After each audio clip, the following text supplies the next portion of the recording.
如果25歲溝你嘅話，O 唔 OK 啊15同25唔得咯，19、29我都 OK 咯，唔係好成熟諗嘢，可能佢講啲嘢我就跟咗佢，知唔知做咗啲乜嘢。你接受到最大拍拖嘅年齡差距係幾多？如果佢有錢嘅話，20年都 OK 嘅。30有少少就係好處，多多就係壞處。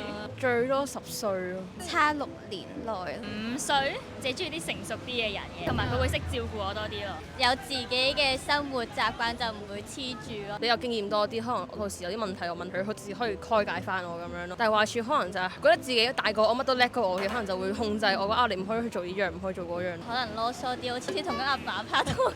你哋人生經歷緊嗰個階段係唔同噶咯，就會不能互相理解咯。我會 prefer 童年咯，細個我唔得咯。我1年都唔得咯。10年我都接受到㗎，你而家幾歲啊？就嚟30歲，永遠中意20歲嘅女仔。如果21歲之後咧21歲就要諗諗㗎啦，已經。即係我硬係覺得我要照顧佢，好似冇成長唔到咁樣咯。冇咁現實，即係諗啲嘢可能都比較情緒啲咯。